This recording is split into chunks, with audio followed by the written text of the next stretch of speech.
Good evening, everyone. Well, what a day it's been. Our guest had to reschedule and Starship 13 shut down. We'll talk about that. It's kind of typical for this week, it seems, at least for me.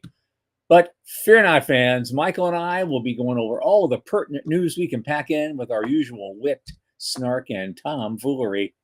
And maybe something, again, about Starship 13. Did I mention that? From the news desk at the Center for Space Commerce and Finance, my name is Thomas Andrew Olson, and this is The Unknown Quantity.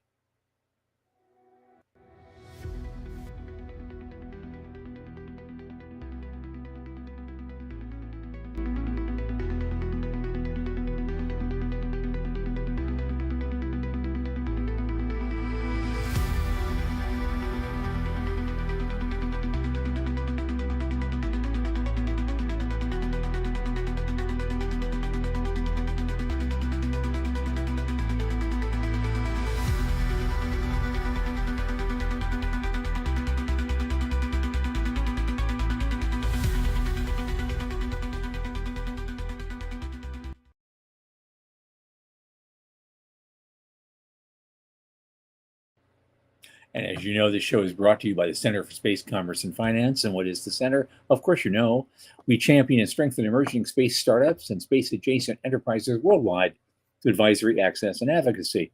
Our legendary pitch events and world-class boot camps fortify startups to be better investor ready. Now, a lot of our work, especially this podcast, is supported by our listeners and fans like you. So just go to cscf.space/support and click that Plain State Donate button. A little in the tip jar each month makes a big difference. A lot in the tip jar makes an even bigger difference. And don't forget to like and subscribe and tell your friends. Speaking of friends, my longest space friend, Michael Lane, is with us. I think he ran all the way here. He's late getting out of a class or something, so he's all huffing and puffing. Come on in, Michael. Hey, how are you? Good. Was the coyote running with you? Or right. So much better than Monday. So much better. Much better than Monday, where you did your bit from a parking lot. From a parking lot.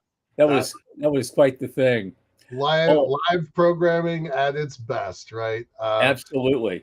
Shout out to Sean. Sean is alive and well and back doing what we love him to do, which is running this show and keeping us on our toes. So glad you're home, Sean. Glad everything's good. Absolutely. I'm glad to be sitting here. You're glad to be sitting there too. Right. Well, also tonight, we got some early adopters here. I want to we got some new fans. I want to make a shout out to Veronica Ann. She's here tonight early, and she says the grandchildren are watching the show this evening. So Sean's going to have to clean it up. Keep our language a little cleaner than usual. Nice to see you guys. Is it Zozo and JJ? Hey guys, glad to have y'all. Okay. All right. Where are we starting today? Well, as I said, unfortunately, we don't have a guest tonight. He had to reschedule.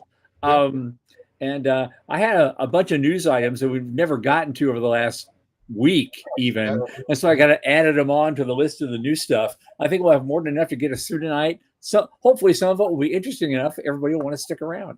So I want you to talk about Starship because I was in traffic. I didn't know any part of it. So it was on my screen all day long, and then I got out of class and I got in the car and my brain shifted. And so tell me what happened because I don't know. I watched the whole thing. So when I was writing the script this evening, I was doing some other work. I had the thing on in the background for the last hour. You know, they do the countdowns, they do all the chit chat. If I can hear this.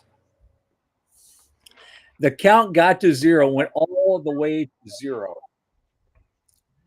And the thing started lighting up, and I saw the smoke go out the bottom. And then I was like, okay, it's going to lift off now. It's going to lift off now. It just stopped. It just stopped. Now, the last time an American rocket did something like that, there were people in it. It was in history. It was called Gemini 6.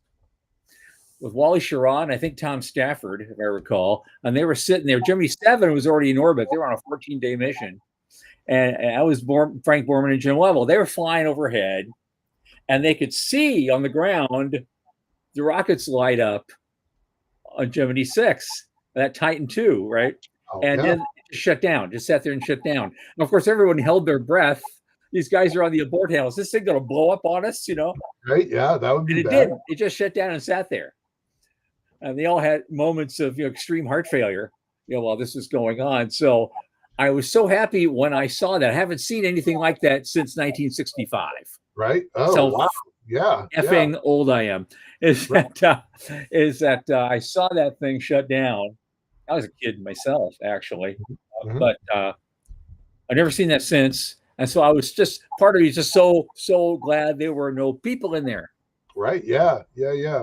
Did they have, so what happened with 13? We don't know. Is it rescheduled? Yet. Don't know but yet. They got the word almost immediately from the computers and from the AIs and whatever that, we are aborting for today. We're scrubbing today. So they got to figure out what happened, because all the things that would trigger a hold, they got past all the way to the point of ignition. And it's interesting to know they have something that will shut it down at the point of ignition. Right. Zero. Yeah. Zero to me is launch. We never had to know that. Right. Yeah. No, zero to me means launch. This baby's ready to light on fire. But if you're a computer control system and the computer says no, you're not going anywhere. So and that's probably the safest way to go, because they have a real payload this time. It's not a test payload. There were 20 Starlink satellites in there. Yeah, they're not messing around. So they're ready. Good. So I don't know if their intention was orbit, or they're just going to a high arc and spit them out, at the top of the arc, and they just keep going. I don't know. That part I don't know. All right. Well, we'll check the news tomorrow and see what we know, and maybe tomorrow they're going to launch. Fingers crossed. Yep. Okay. All right. So that's Starship. What's up? Well, there's people are getting money again. What do they call it? The Space Development Agency awarded L3 Harris and Sierra Space contracts worth $1.75 billion to develop 36 satellites for missile warning, tracking, and targeting in support of Golden Dome. Gotta love it when it's raining soup, bring buckets. That's it. That's exactly it. This isn't the first Golden Dome contract, but it's the biggest one that that crossed my radar. Is it the biggest one you know of? That I do believe so. I believe so. I haven't seen much, because I haven't seen much of the Golden Dome. I've seen I keep expecting, because they got crap tons of money, and a lot of money. A lot of money.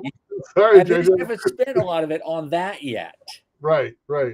And so that's the issue I have with this. I'm like, when are you going to start spending this? Well, there it is. Because there was a $600 billion extra that was being carved aside just for that, I believe, that number. And so this is significant. That's real money. So well, yes, but it's also only $2 billion out of 600 billion. It's not a lot. 1/3 of 1% so far has been spent. When you think of it that way, it's like, no, there's a lot there. There's a lot there. I was in this class all day yesterday. So I went to a class Monday, Tuesday, Wednesday, and Thursday. Finished up this afternoon. And all of these teachers are there, and they're teaching grades. Most of them are middle school. There's a few high school teachers and a few early education teachers, but there's almost 30 people in the class. I was the only industry person. I was the only non-teacher there. It is surprising how little these teachers knew about space. They came in and we all learned how to build a CubeSat, which was super cool. And we went to some tours. We went to Blue Origin and did a glider and went to Starship. So that was really fun, but it surprised me how little they knew about space. And when I told them that there's just this enormous pile of money that's about to get spent, they were absolutely unaware. Absolutely no idea what was happening. It was kind of surprising, kind of a cool thing to be able to tell people that. Okay. Yeah. All right. So 1/3 of 1% is getting spent. Good. Yeah. Yeah. Excellent. We're moving. We're moving. All right. Well, what do we got here with Voyager? Because Well, I've got a couple of things with Voyager. I know yeah, they set up a maybe it's that first one. They set up some kind of, I know it's like a stash of 250 million or something to do something with, yeah. and there's this guy sitting there. They also news details are on our screen. Let's have one. There we go. That's it. They upsized 250 million credit facility. Still not sure what they're using that for. Just like they making their own hedge fund. Yeah, I mean, they're intentionally saying. I mean, they're intentionally being quiet, right? I'm reading the thing. The upsized facility expands Voyager's credit, financial flexibility, providing liquidity at scale. That's all they're saying. We just want to have more money in the bank in case we need it. Look, I talked to a JP Morgan guy a couple days ago, and everybody somebody super low on the totem pole at JP Morgan, not anybody in significant management roles, but everybody that can put money in the bank right now is trying to do it. Okay. Debt. This is the third or fourth time this year we've talked about big pieces of debt. Our industry was never able to get debt, but these publicly traded companies are now starting to pull in that kind of capital, right? Because they can do it. They can do it. If you can pull in, it goes from seed, then it goes to equity, and then it goes to debt. Because if you're building something on a manufactured kind of scale, Avialto's doing this. You're getting that last chunk of equity, so you can build your factory.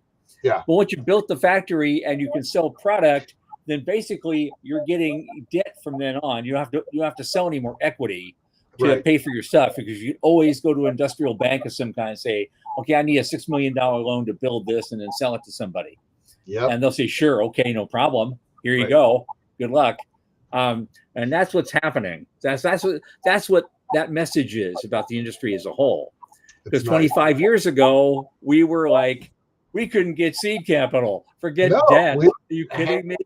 Had our hand out is like, we'll work for space, right? We had pretty much. Right. Little cardboard signs saying we'll work for space. We'll do it. We'll wash your car, whatever it takes, whatever it takes. So yeah, I think it's awesome. $250 million from JP Morgan, right? JP Morgan's going to be is a multi-trillion dollars under asset management. So yeah. And we reported on JP Morgan at the end of last year how they were committing some giant number, like $100 billion in transactions over the next 5 years that was going to be focused on advanced tech. And so this is certainly part of that. So yeah, pretty neat stuff. Okay. The other thing, and there's another thing about Voyager really quickly. They actually did two things in one. They completed their Astrobotic acquisition, and at the same time just got a $298 million contract from NASA. Cha-ching. For an agentic AI platform. Yeah, I didn't see it in this article, but part of their Voyager acquisition of Astrobotic was they basically got all $300 million in cash from Voyager as part of their acquisition process. Yeah. Here's the weird part, though, with this one. Because they've been making good decisions, and they're really doing business-changing developments in the best way they can. Mm-hmm. So it seemed odd that the company's stock actually declined on Monday by 5%. Yeah, what's with after that? It published its Astrobotic NASA update. So neither news item was a huge revelation. They trumpeted their win at the end of June, and it was announced the beginning of that month. But I guess because it's still an early stage company, they have yet to post a net profit. That might have something to do with it. Their losses have been deepening from 25 million 3 years ago to 62 million the following year and 105 million last year. They're still running at a red line. Is that because of the acquisitions, though, or is that hardware Probably. they're going into the Some sky? of it, probably, I'm sure. Again, they're closing their upsized credit facility, and that's the most recent time it held out the hat. So, but not equity. They're not asking for equity there. So no. Well, they did float an issue of convertible senior notes in November that was upsized to 435 million. Oh, so that's not their only. But the coupon on it is only like 0.75% per annum. Okay. But if many of those securities converted, the share dilution could be considerable. Got it. Well, okay. That would maybe justify the price coming down. Yeah, I'm still bullish on them. I think they're sure. Oh yeah, absolutely. They're not. They haven't talked in a while about their space station though. Like I haven't heard zip about their station in months. That feels like maybe I wonder if something's going wrong that we don't know about. Uh-huh. I don't know. Dylan's not going to say anything. Pure speculation. Absolutely. But that's what we love to do here. So there you go. For sure. Another company I hadn't really heard anything about has made money today. Wait. We gotta shout out to Veronica for a second. She's like, okay, the boys of the boys rated G has left the room. You may resume adulting. So thanks for the green light there. Okay. Now let's just curse for the fun of it because we can. Sean's like, fuck yeah. Sean already is at it. Fuck yeah. Yeah. Oh, that's funny. I'm just gonna do a shout out to our podcast listeners. Y'all can't see this, but we got the one private chat that Sean's always talking to us about, and then we've got the public chat. And Veronica has always been a really great supporter of our show, and that's how all of this has been happening. But you on your podcast don't see any of that, so I just wanted to kind of let you know what was going on here. But okay, and we should give a shout out to our listeners anyway, because they were of great help on Monday. Yeah, you couldn't put up a link, you couldn't put up anything. So our listeners are actually finding the links to our stories all on their own and posting them in the chat. And good for you guys. You just saved the day there. That was wonderful. Thank you. Yeah, it's so much. It's a team effort, team sport, y'all. And thanks to everybody who's here. Wes is here, Morty's here today, a couple others. Thanks, y'all. Appreciate it. Yeah. Dysfunctional team at times. Sean says. Yeah. All right. More money for another company I haven't really heard much about. Nope. Revay Optics got a $6 million seed round to build compact laser terminal. I love me some lasers in space, so you know what? Say it loud. Say it proud, brother. Preach. That's right. Yep. Yeah. And okay, there's a piece in here that's going to raise your blood pressure. Did you see this? The company was part of the 2026 Startup Space Competition at SAT Show Week. So why don't you take a moment to give the center a plug for a second, since we are the adults in the room running space competitions? We do run space competitions. I mean, there's a lot of people that do them now, and there's a lot of people that that don't do them very well, quite frankly. And I still say we have the best track record.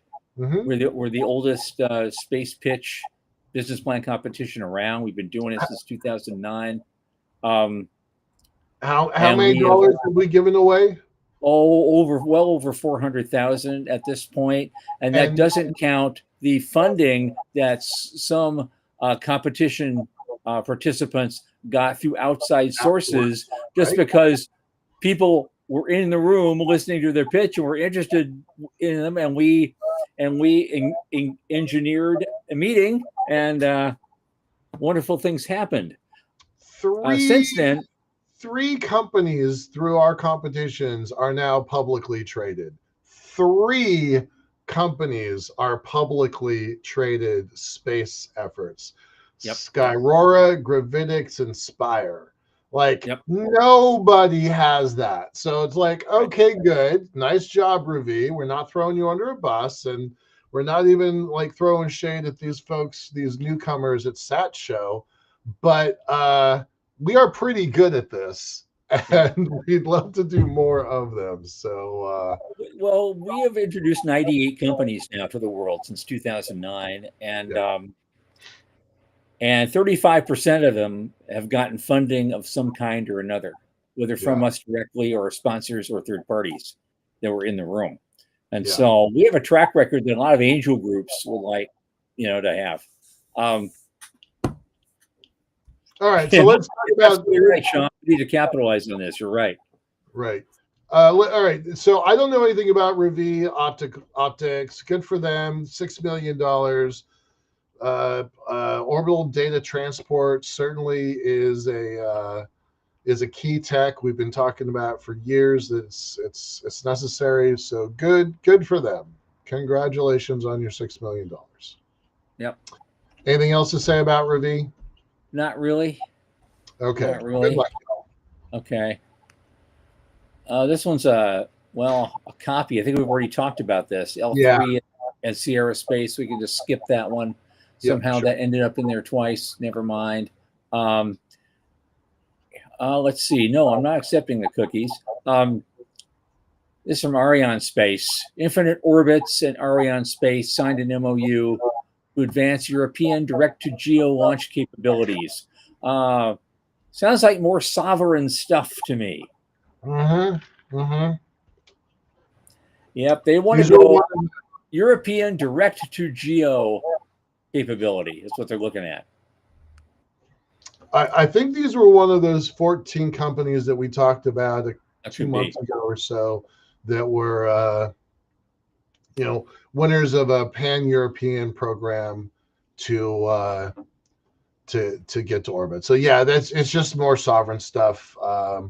The stronger Blue and Rocket Lab and especially SpaceX become, the more demanding the requirement for the more Europe has a demanding requirement for sovereignty and launch. So we're going to see a whole bunch of that. There's 14 companies in that one tranche. There's probably going to be more on their way. So good job, ESA. Good job, Ariane Space. What it does surprise me a little bit, like Ariane, they don't come off as being like good partners to startup culture. What's your read on that? Because that's the thing that surprised me here.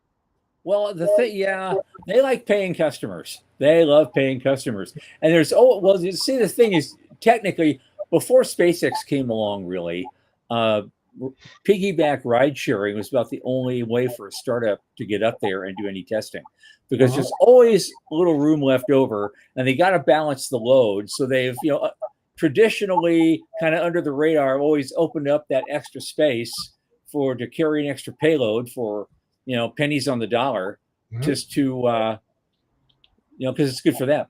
They don't even do it for the press, right? On that, they just do it because it's just a natural thing to do to balance the load.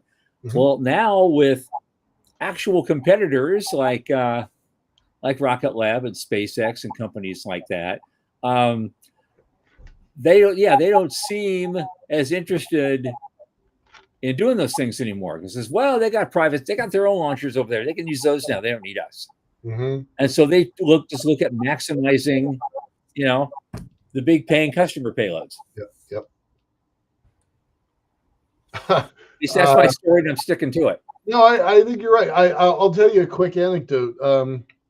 I was over at Blue Origin as part of this class this week, and Teachers in Space is sponsored by Jeff Bezos's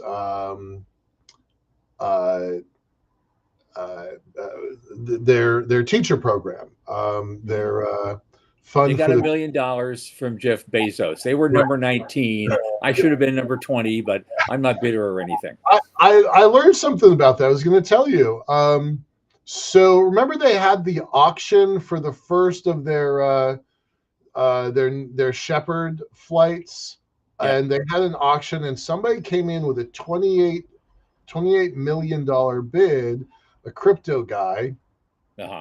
They took that first bid, $28 million, and split it up amongst 18 organizations, 19 organizations got $1 million each, and then one organization got 10 million, which I didn't know about then.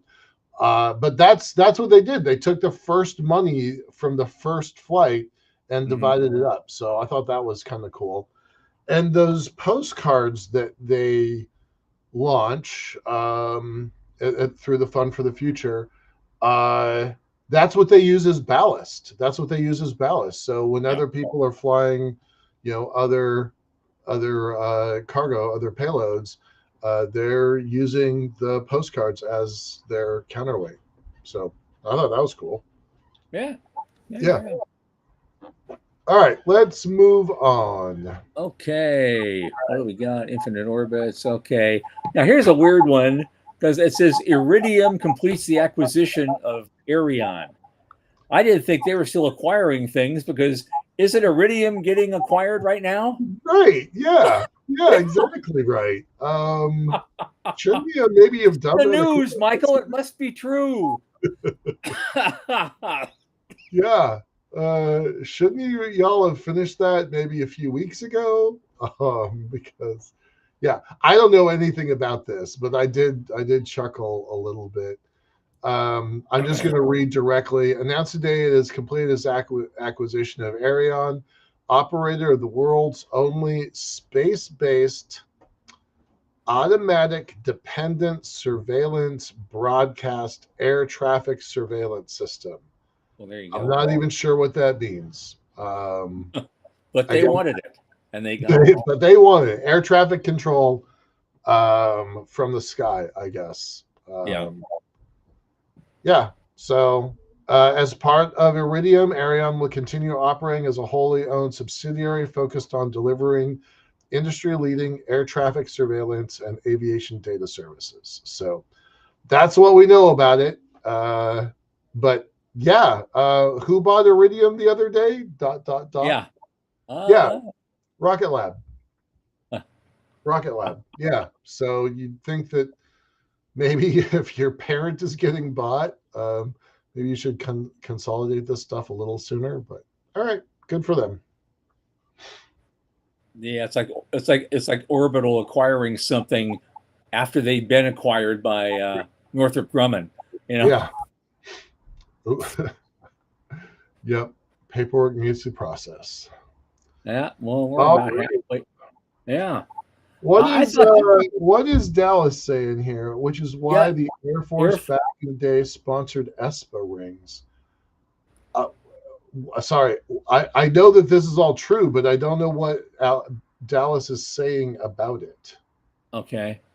And he's saying ADS-B is a system that tells others where your plane is. All right, well, that's useful. Okay. Good. So we'll let the Boeing guy tell us that there's a system out there telling us where a plane. Yeah, no, I got you. Typo. Yeah, we got plane. We got that. Yeah. We got that. Cool. Although I sometimes do wonder where my plan is, and if there's a system that can tell me, that would be great. I spent a lot of the day right next to Boeing's facility out here in Seattle, and I saw a bumper sticker that says, "If it's not Boeing, I'm not going." meaning if it's not a Boeing aircraft, they weren't going to get on the plane. I'm like, oh, that's pretty good. That's pretty good propaganda. So, all right. I know you should say that a long time ago. Can you see it now? No, probably not. Huh. Probably not. Hey, Dallas, glad you're here. Yes, we know. ESPA rings were for the unused payload space on rockets. Yep. That makes sense. There's more stuff up there. Yeah. Like I said, I've got that app that'll let me look, and I can find any spent booster that's still up there since 1982. If I can find it, why can't somebody go up there with a big hook and grab it? Right. What's that app called? The Sky Root, something like that? Yeah, I think it's Skyview. Skyview, yeah. It's a cool app. I've used it. And if you get the pro version, it's only $2.99. That's half a latte at Starbucks. Come on, right. You could see it all. You could see Pluto. All right, let's move on. We don't have a lot more news. Just for we got 6 more articles. So we got 10. And we got 30 minutes. 30 minutes. All right. Just kind of keeping track on the clock. If other people want to toss in some comments or the questions in the chat, that would be great. If you got some topics you want to throw in there, we got time tonight. Tomfoolery. That's the name of the show today. Yep. And Sean says you could bring me on. Well, that could be really great or really scary. What does he want to talk about? Sean, what do you want to talk about? Sure.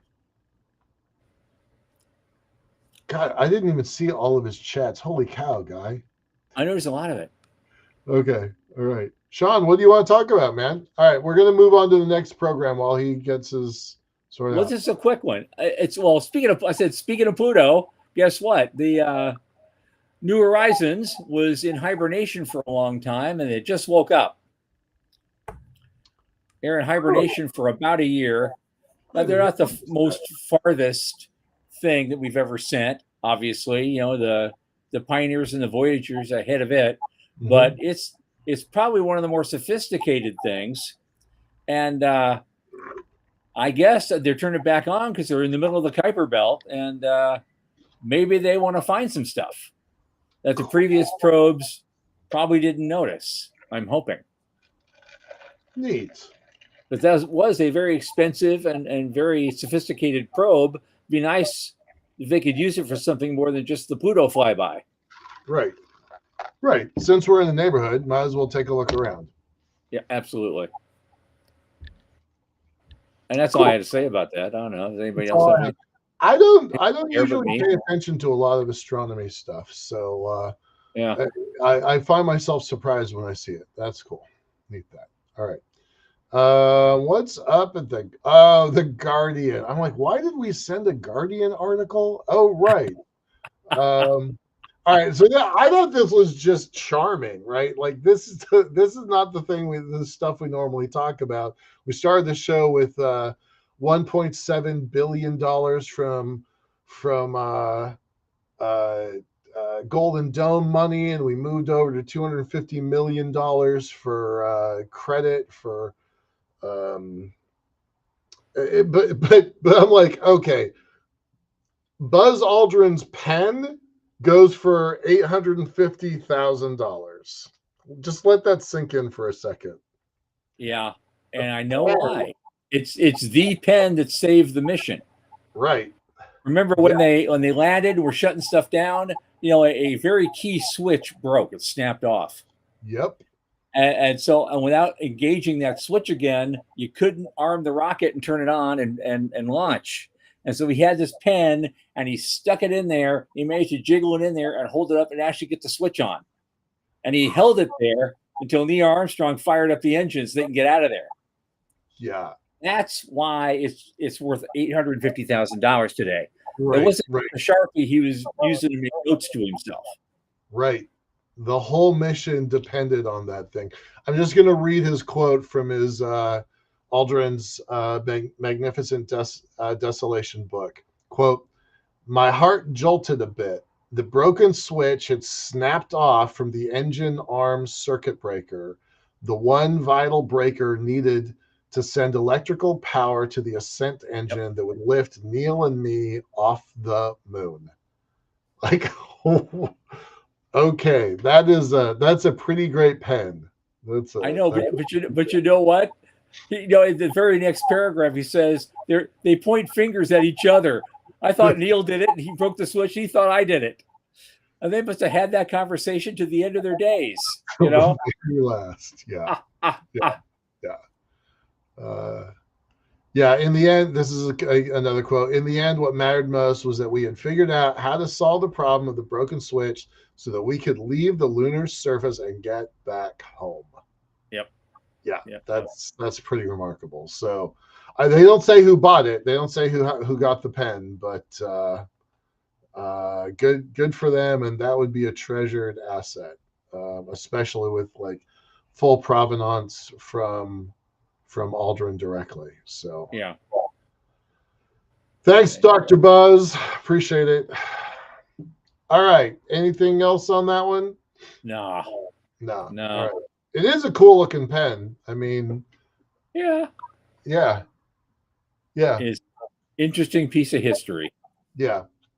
He also had a bunch of watches in the same auction that went for between 40 and 60,000 a piece. So Buzz is loaded up right now. Good for him. All right. Okay. What do we got? AST. Okay. Listen, we're back in the billions. AST Space Mobile is raising $1 billion in part for deal making. Mm-hmm. It's going to do. They're doing it. They're raising it via debt, later eligible to be turned into stock or cash, or potential acquisitions or partnerships. So, and they'll use some proceeds for financial actions to offset the debt sale. That's all I got on that. Yeah. That's exactly what the guy from the guy who used to work at JP Morgan was saying, is that if you can raise cash and put it in the bank, now is the time, because there's so much of it. And again, a publicly traded company trying to shore up their reserves. Now, what I was curious about, because this is for potential acquisitions and partnerships, who are they thinking about? What are they looking at? If you got $1 billion in the bank, like, you can buy an awful lot of capability with $1 billion of dry powder. So I wonder what that's about. Yeah. Okay, we're gonna skip the next one because it's redundant again. But the one after something we could probably chew on for the rest of the show. Sure. It's something on Ars Technica. It's called "How Hard Is It to Build Orbital Data Centers?"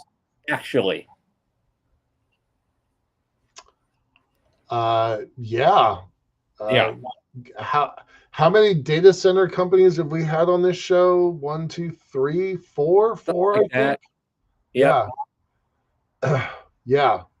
We haven't had anyone from SpaceX on the show yet. I'm hoping someday. I'm going to toss something in there that's not in our news, but I saw an article yesterday, day before, that an organization, I'm sorry, I can't remember who it is, but an organization is petitioning to the EPA to stop the FCC FAA to stop data centers from going into the sky until a complete environmental impact assessment has been done. Okay. Well, that is brand new, and they haven't had a ruling on it, but they got press out of the idea that says we need to do environmental impact studies of all the stuff that's going into the sky. That's the first time I've seen that. I was pretty freaked out about that. They didn't mention the orbiting mirrors that we talked about. They didn't. No, they just the other day. Right. Yeah. That one I would think would deserve that's environmental impact. Light pollution. Yeah. No, this was direct. And I wondered about that. Like, why wouldn't they think about the environment of Leo? But no, they're specifically we're going after data centers. They're specifically going after SpaceX and 1 million data satellites specifically. But yeah, how hard is this? Let's go back to Ars Technica and Eric Berger. Yeah, I don't have an answer of that, but yeah, SpaceX has pinned the bulk of their future value on orbital data centers, not rockets and not spacecraft. That's the first line of the article. It's a good article. But then Elon says in some video, reflecting on the challenge of it all, is that he's saying a lot of the technology they've already made for Starlink V3. Mm-hmm. I don't think it's a super hard problem. Right. But it sparked a broad debate about the near-term viability of this technology, both in terms of feasibility and whether it's all hype. The SpaceX is a publicly traded company now. Yeah. I mean, they're saying no big deal, right? I mean, their application is for 1 million satellites. Gwen Shotwell reduced it down to 100,000 to start, and that seems probably pretty realistic. You know, one is their hype machine, and the other is their let's just focus on what's in front of us, right? You know, the difference between Shotwell and Musk, but yeah, it doesn't seem super hard. Like everybody that we talked to, you know, we talked about this 9 months ago and 6 months ago and 3 months ago, and a year ago, people were like, it can't be done. It's too hard. The thermal problems are too big. And now if you take SpaceX's word for it, it's a done deal. Like what's the problem? So I don't have the math for it then. I didn't. It is a long article. I don't want to go TLDR on this, but it's still. But we can break it down to 3 points. You've got an optimistic, a neutral, and a pessimistic point of view on this. Right. Mostly because of the heat. The optimistic view is that the Starship payload capacity of 200 metric tons, the AI-1 satellite mass of 3.5 tons, and the launch cost of $20 million, and it's supposed to put out, this big, solar farm. It's about the size of 1.5 basketball courts. So, okay. The neutral view is a Starship payload capacity of 150 metric tons and AI-1 satellite mass of 5.5 tons and a launch cost of $50 million. The downer point of view, the Debbie Downer view is that Starship payload capacity ends up only being 100 metric tons and the satellite mass is 7.5 and the launch cost is up to $100 million. And each of these satellites is supposed to last for 7 years. Say that last part again. You cut out. What's about? I'm sorry. The SpaceX likely plans for each satellite to last only 5 to 7 years before they move it to a heliocentric disposal orbit or burn it up in the atmosphere. A 5-year lifetime, putting a 1 million satellite constellation into orbit and then replenishing it. And I know we've mentioned this. That would be thousands of launches per year. Right. We've talked about that a bunch. The multiple launch sites, multiple launch facilities, many launches a day. Right. Yep. Right. The optimistic view, it's only 17,500 total launches. That's the optimistic view. The neutral view, 37,000 launches, and the pessimistic view, 77,000 total launches. But you have to do 15,000 per year to keep up with it. Yikes. All this so an AI can track what you eat for dinner and how much gas you burn and then tell you not to do it. Right. These are crazy numbers, right? It's just kind of boggling just see them written down like this. But we haven't talked about it much on the show yet, but SpaceX has officially stopped selling rocket launches in 2029. They're not selling them on the Falcon anymore. So They'll finish out the inventory that they've got. Nobody's getting turned away, but they're officially not accepting new clients, which is kind of an existential crisis for an awful lot of companies that built their other businesses on the backbone of the SpaceX launch capacity. And this is why, right? This is why they are full if they have to do 15,000, 17,000, 37,000 launches. Right. And right now they are, in fact, building their launch facility at the Cape. That at KSC, they are building something. They're renovating an old pad, but they're only going to launch Starships and Falcon Heavies from it. Right. What do you think the world looks like if this is the quote from Eric? Even in the best case scenario, that's 10 launches a day. Worst case is 42 launches a day. That's not counting China. That's not counting Rocket Lab. That's not counting Blue Origin or any of the European companies coming online. That's not counting India or Asia. What does the world look like if you're launching 10 or 20 or 30 or 40 or 100 launches a day? Well, because I've never imagined that. What is that upper limit whereby there's so much space junk that you just can't punch through it anymore? Right? Yeah. What is that called? It begins with a K, I think. The Kessler syndrome breaks apart. Kessler syndrome? Yeah, something like that's it. Yeah. That's it. You're going to approach that, and these are working satellites. But you put that many up there, sooner or later, things they're going to bang into each other. Right. Do you remember that movie Gattaca? And they were doing all this genetic. So you would see these launches like clockwork about every 2 hours launching in the background of that movie. And I'm like, that's the dumbest thing in science fiction. I love that movie, but that's the dumbest thing in science fiction, the idea that we're launching every 2 hours. And these predictions with these data centers, that's on the low side. Well, you know what, though? When Gattaca was made, that was probably considered really high end. It takes us forever to get to a launch every 2 hours. Yeah.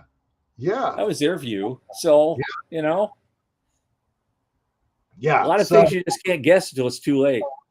Right. No, it's pretty cool. All right, let's take a look at some of our comments here because we got a bunch. Of course, Morty's like, we need space elevators. We need space elevators. Absolutely. Absolutely. Joe is like 15,000 launches. What's the problem? 42 a day. This one's cool from Dallas. If you watch the SpaceX critical path video, they say Pad 2 is designed for a launch an hour forever. Mm-hmm. Let that sink in for a second. One launch pad dedicated to hourly missions. That's the world that we have been dreaming about since we were little kids. So yeah. All right. We don't know what long-term environmental effect. If you're launching that many rockets every day or even more, right? Do we end up clouding things up so much we get global cooling? I don't think that's how it works, Tom. Just saying. Yeah, Sierra Club's gonna have to shut up for a while, because it's not. Yeah, I don't. Because nothing's warming up. Right. I don't think that's how it works exactly. I'm just gonna leave it at that. Well, you see a business cleaning up messes like the movie Space Sweepers. Those businesses are going to have to exist. They're going to have to be necessary. There's going to be a dozen of them competing. I'm counting on recycle the junk. We talked about that a couple weeks ago, and that guest that we had on a couple weeks before that about just, and I'm being sarcastic, but vacuuming up the vacuum, pulling in all the debris, turning it into a scrap yard, and then melting it down to slag. So I'm excited for that business. Yeah, Venus. Yeah, we'll just move it all to Venus. All right, we got 10 minutes left. You want to keep on this topic, or you want to move to the last ones, or what do you want to do? It's up to everybody. We can keep on this topic. I've only got two more, and they're more. Well, one actually, I was going to save it for the end, but I want to put this through because I think it's going to be very important for future space settlements. I think it's going to be very helpful. It's going to be helpful to people on Earth. It might even be helpful to me one day. So kidney and liver tissue was bioprinted off the Earth for the first time. Neat. And I was like, the ability to manufacture multiple tissue types alongside each other is clinically relevant medical products. Highlights the versatility and scalability of the technology you're using. It's called Auxilium Biotechnologies, and they make something they call the AMP1 orbital bioprinter. And I am just excited about the possibilities of something like that. Huh. Isn't that our guest from last week, Dr. Massa? Isn't that kind of what she was talking about? Yes. Lab on the chip. Absolutely. Yeah. That biotech. That's cool. I didn't think we were that close to that, actually. Well, I'm loving it because that's another aspect of the singularity. We don't have to like interface with our machinery, but another aspect to that, it's kind of a breakthrough in longevity in that we're reaching a point where one day soon, before mid-century probably, the average life expectancy is going to go up 2 years for every year you live. I believe that for sure. And it's things like that lead the way and that get me all excited. Yeah. I'm still planning that 150th birthday party. So put that in your calendar, man. My dad was Ulaanbaatar. I told my dad when I turned 31 that I planned to live to 125, and he just started laughing at me. But I don't think that's crazy. I don't. All right, so they're bioprinting organs. Yep. Is the first. I'm just going to read it. Their AMP1 bioprinter is the first tool that has produced multiple types of tissue in space, as well as the first to make kidney and liver tissue in the final frontier. God dang, that is cool stuff. Yeah, that is cool stuff. Because we've been talking about regenerative medicine for 25 years, and we're finally seeing some. Yeah. That's going to be vitally important for future space settlers, because it's going to be a moneymaker. You're right, Sean. It's going to be a moneymaker hugely, but there won't be a lot of fancy hospitals, specialty hospitals you can send somebody to if they have some horrifying accident on Mars or the moon. You got to do something right there, and this is the key. Yeah. Yep. Morty, yeah, I would want to live that long. I do. I have. Yes. I figure I'm only halfway done with the stuff I want to get done. So at 58, 125 feels about right. I want all the other tech to go with it, telomere development and things like that. So I would definitely reverse the clock. I'm so sick of gray hair. You have no idea how. I absolutely hear you, young man. 2 years ago, I actually dyed my gray in the beard and on the sides. I dyed it blue. It didn't last very long. It only lasted for about 4 days, but I thought that was pretty badass. I like the temporary blue look. Okay. I'm not going there. I don't even have a tattoo.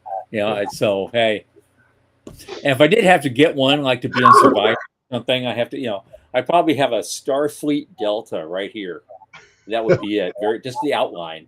Right. That's all I'd do if I had to do it. Dallas is like, I want an artificial meniscus. Don't we all? Don't we all? Oh, Well, it bro. was, but the answer, Morty, would you want to live that long? You don't think, like, look, you think you're immortal anyway. You're 28 years old or something like that. You think, you're still young and you feel like you're immortal. You've been And so, 28. wait till you're 58. You're going to Right. have a completely different view of the thing. Now you got kids and they're off to college, and Yep. now you're going, you know what? There's some things I haven't seen yet, Right. and some things I haven't done. Yep. All right. We got 5 minutes. Where do you want to go? We're going to talk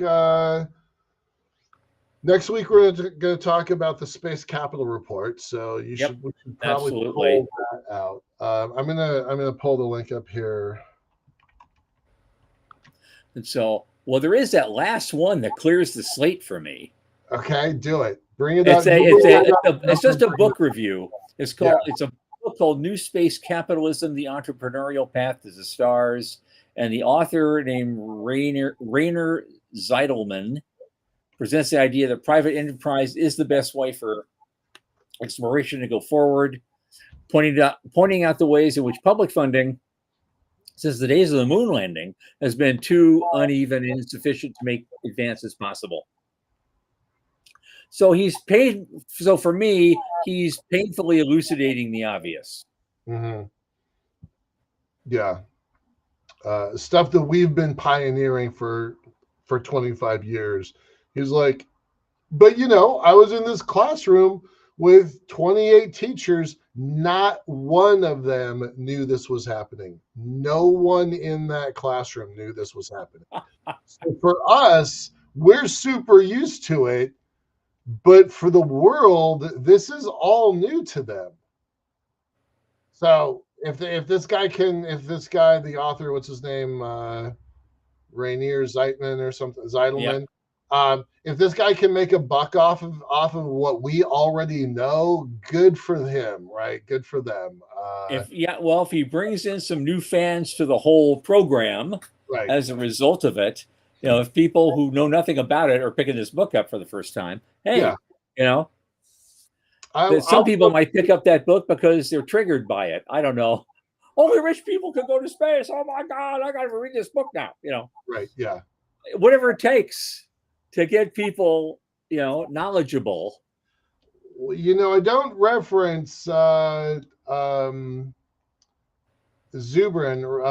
I don't reference Mars Society's Zubrin very often on this show. Yeah. But he came up with an idea about 3 years ago. He did some math. I can't verify his math, but he's like, if you have reusable rockets, there's going to be a time, like with used cars, that you can buy a car or a rocket for cheap.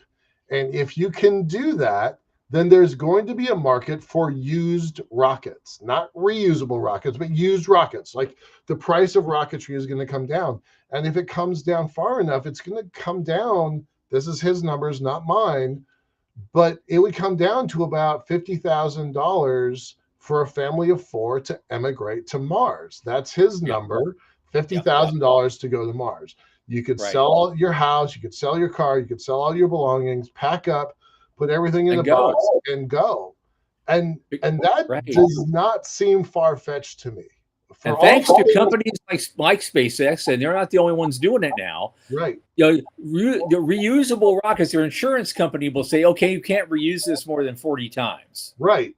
But it may still be usable. It's sitting there. You can buy it for cheap, and you only have to use it once. Right. It just needs to fly one more time. One more time. Number 41. We're off to Mars. That's it. People will take that chance. They are definitely going to take that chance. So. Oh yeah. Yeah. If I got the rebuilt liver and kidneys, you bet I'd do it. So it's like, well, I got another 50 years. Let's go. Right on. All right. Sean's telling us it's time. Okay. Oh God, thank all you guys for coming and putting up with us tonight. I think we had a great time. We had some interesting news items, and let's see, what am I going to say? Oh, next week on Monday, our guest will be Dr. Dan Gerritsen. Cool. And that's going to be a lot of fun. He's an interesting guy. At 8 p.m. as always, it's at 8 p.m. Eastern. So for Sean Key and Michael Lane, I remain Thomas Andrew Olson. Keep watching the skies.